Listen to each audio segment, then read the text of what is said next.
Hello guys, Ram Ram. कैसे हैं आप सब? तो घर का काम कर लिया था। आज मुझे कहीं निकलना था तो सोचा क्यों ना नेल एक्सटेंशन करवा लिया जाए, है ना। काफ़ी टाइम हो गया, शायद शादी में करवाए थे कि नहीं करवाए थे मुझे तो याद ही नहीं है, पर आज करवाए। डिज़ाइन क्या है सोच रखा है, डिज़ाइन ऐसे तो सोच रखा है, लेकिन हो सकता है कि कोई डिज़ाइन चेंज भी हो सकता है वहाँ जाके ना। क्या पता वो मना कर दे, मेरा नहीं हो, या जो भी रीज़न है। तो मैं जाके दिखाती हूँ कि मैं कैसे एक्सटेंशन करवाती हूँ, और शाम को मैं कहाँ जा रही हूँ वो भी मैं आपको दिखाती हूँ। ये पार्लर मेरे घर के पास ही था। ज़्यादा कोई बड़ा पार्लर तो नहीं था, छोटा सा पार्लर था, लेकिन छोटी बच्ची थी और मेरे घर के पास में था। और रेट भी इसके थोड़े रीज़नेबल मुझे लगे और फर्स्ट टाइम ट्राई करने के लिए मुझे सही लगा, तो मैं पैदल यहाँ पर निकल गई। धूप देखो हो रही थी बहुत ज़्यादा, क्योंकि दोपहर का टाइम था। उसने बोला था कम से कम आपको 2 घंटे लगेंगे। तो अगर आप नेल एक्सटेंशन की सोच रहे हैं तो आप 2 से 3 घंटे तो मैक्सिमम लेके ही चलना। इससे कम टाइम में तो एक्सटेंशन नहीं होता। तो मैं पहुँच गई थी पार्लर पे। मैं आई दोपहर के टाइम थी, 11 साढ़े 11 हो रहे थे, क्योंकि मुझे ये था इस टाइम भीड़ भी नहीं होगी तो थोड़ा जल्दी हो जाएगा। आईब्रो वगैरह भी करवानी थी तो सोचा वो भी साथ के साथ हो जाएंगी।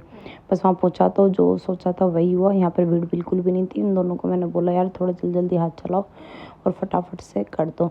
अब आप आगे देखिए मेरी नेल एक्सटेंशन की प्रोसीजर क्या था, कैसे किया, कितने का हुआ, कौन सा डिज़ाइन मैंने पसंद किया था, कौन सा इन्होंने किया, ये वर्थ इट है कि नहीं है, कितने दिन चलते हैं, पेन होता है कि नहीं होता, ये सब आपको आगे पता लग जाएगा।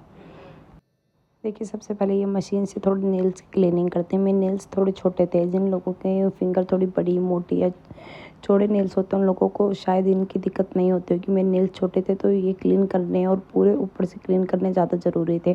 तो सबसे पहले इस मशीन से दोनों नेल्स की शेप बनाई थी, क्योंकि हम लोग तो नॉर्मल रखते हैं, नॉर्मल नेल पेंट वगैरह लगाते हैं तो वो शेप थोड़ी सी चेंज हो जाती है। तो इन्होंने पूरे अच्छी तरीके से देखिए ऊपर से और साइड साइड से अच्छे से शेप बनाती थी, ताकि एक नेल्स का प्रॉपर अंदाज़ा लग जाए, क्योंकि पेस्ट करते टाइम अगर वो प्रॉपर नहीं पेस्ट होता तो वो फिर निकल जाता है। तो सबसे पहला प्रोसीजर तो यही था। ज़्यादा टाइम इनमें प्रोसीजर में ही लगता है, बाकी बाद में नेल्स लगाने के बाद तो इतना टाइम नहीं लगता है।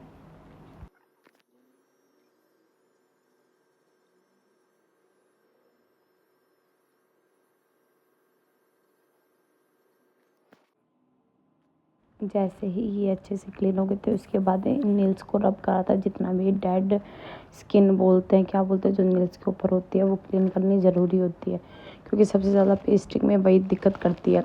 नेल एक्सटेंशन ना 3 टाइप की इन्होंने मेरे को बताए थे, टेम्परेरी, आर्कलिक और एक जेल करके कोई बताया था वो था। तो टेम्परेरी क्या होते हैं कि वो 7 से 8 दिन तक मतलब रुक जाते हैं, और आर्कलिक वाले जो होते हैं वो 48 डेज़ की उनकी वो रहते हैं कि अगर निकल जाते हैं तो ये लोग पेस्ट कर देते हैं, बाकी वैसे वो निकलते नहीं हैं।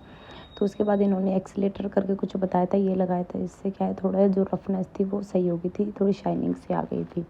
तो जब तक ये प्रोसीजर कर रही है मैं आपको बताती हूँ कि मैंने आर्कलिक वाले नेल्स करवाए थे। अगर आप टेम्परेरी करवाते हो तो उसका रेट थोड़ा कम होता है, वो शायद 700-800 में हो जाते होंगे, लेकिन मैंने आर्कलिक वाला करवाया था। देखो जगह भी डिपेंड करती है। मेरी जो ये जगह थी इन्होंने 1500 रुपये लिए थे इस एक्सटेंशन के, लेकिन अगर आप कहीं बाहर जाते हो तो एक्सटेंशन के सिर्फ 1500 होते हैं। उसके बाद जो भी आप डिज़ाइन करवाते हो पर फिंगर 70, 80, 100 जिस हिसाब का आपका डिज़ाइन होता है उतना रेट होता है। तो दोनों हाथ के एक्सटेंशन आपको 2 से 2,500 से ऊपर ही बैठते हैं। मैं तो यहाँ अपने कॉलोनी के ही नॉर्मल पार्लर में गई थी, इन्होंने 1500 रुपये लिए थे विद डिज़ाइन। तो उसके बाद इन्होंने मेरे फिंगर के हिसाब से नेल्स लगाने स्टार्ट किए, उनको पेस्ट करना स्टार्ट किया। इससे पहले का जो प्रोसीजर होता है उसमें थोड़ा सा टाइम लगता है, बाकी इसके बाद तो थोड़ा जल्दी हो जाता है। वीडियो तो फास्ट है तो आपको नहीं पता लग रहा, बाकी इतने में ही 1 घंटा लग चुका था। तो ये पेस्ट कर लिए थे। इनको पेस्ट करने के बाद फिर इनका सबसे इम्पोर्टेंट काम होता है इनको शेप देनी। जो भी आप फोटो दिखाते हो ये लोग उसी हिसाब से उसको शेप देते हैं और लेंथ डिसाइड करते हैं। अगर आप एक हाउस वाइफ हो और आप एक्सटेंशन करवाने की सोच रहे हो तो आप 2 नंबर आपके लिए सही होगा। उनको पता होता है 2 नंबर, 3 नंबर, 4 इस तरीके से नंबर होते हैं नेल्स की शेप के। जो मैंने करवाई थी वो थी 3 नंबर। तो ये जो शेप मेरी बना रही है वो 3 नंबर के हिसाब से बना रही है। और अगर आप 2 नंबर करवाते हो तो वो आप और भी ज़्यादा दिन रुकेंगे, क्योंकि अगर जितने बड़े नेल्स होते हैं तो उतना ही टूटने के जल्दी चांस होते हैं। तो 2 नंबर सबसे बेस्ट है। मैंने 3 नंबर करवा लिए थे क्योंकि मुझे कहीं जाना था। जहाँ मेरे को जाना था वहाँ मेरे को ऐसे कोई काम वगैरह नहीं थे, तो इसलिए मैंने 3 नंबर करवाए थे। लेकिन अगर आप घर पे और आप करवा रहे हो तो आप 2 नंबर करवाना, वो आपके लिए ज़्यादा सही रहेंगे। तो देखिए उसके बाद इन्होंने शेप बनानी स्टार्ट कर दी थी। शेप बनाने के बाद भी आप कुछ चेंज करवाना चाहो छोटे बड़े तो कर देते हैं। तो मैंने ये शेप बनानी स्टार्ट करी तो मुझे यही वाली शेप चाहिए थी। कुछ तो मैं फ़र्स्ट टाइम करवा रही थी तो मुझे भी थोड़ी कमी नॉलेज थी, मैं तो खुद इनसे बार बार पूछ रही थी। तो देखिए दोनों नेल्स की शेप करवाने के बाद ये वाली शेप थी जो मैंने फ़िक्स करी थी। उसके बाद ये कुछ शेप के लिए लगाते हैं बैलेंस बनाने के लिए नेल्स का, क्योंकि पेस्ट में ऊंचे नीचे ना लगे। इसमें बहुत ज़्यादा तेज़ स्मेल आती है, थोड़ा सा ये मतलब दिक्कत करता है, पर ये बहुत ज़्यादा ज़रूरी है। इससे क्या होता है आपके नेल्स है ना बिल्कुल लेवल में हो जाते हैं, प्लेन हो जाते हैं, कोई बता नहीं सकता कि एक्सटेंशन है कि रियल है। अगर आप आर्कलिक या फिर वो जेल वाले करवाते हो तो ये प्रोसीजर होता है, बाकी टेम्परेरी में वो ये लोग इतना नहीं करते हैं, फटाफट से थोड़ा थोड़ा मतलब रब करा और पेस्ट करके काम कर देते हैं। लेकिन उसके बाद ये लगाया था, इसको लगाने के बाद इसे सुखाया था, 60 सेकंड का टाइम दिया था, 60 सेकंड में ये बिल्कुल अच्छे से सूख गए थे।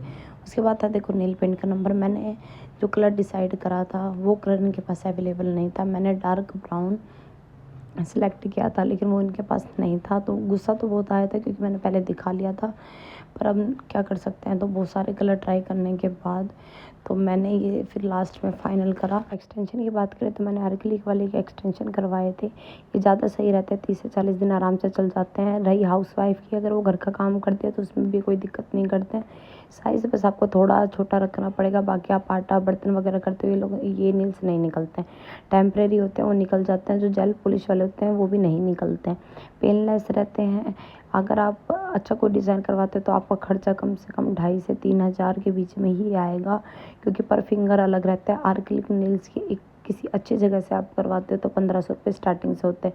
मैंने सारे प्रोसीजर के ही 1,500 रुपये दिए थे, तो वर्थ इट है। आप करवा सकते हो, आप नॉर्मल जगह से भी करवा सकते हो, 1,000-1,500 रुपये में भी होते हैं, तो वो भी इतने दिन ही चलते हैं। तो आप आर्कलिक नेल्स करवा सकते हो। उसके बाद लास्ट में नेल पेंट को सुखाया और मैं फिर अपने घर की ओर चल दी। आपको लोग कैसा लगा ज़रूर कमेंट में बताना, और अगर आपको अच्छा लगता है तो लाइक सब्सक्राइब प्लीज़ ज़रूर करना।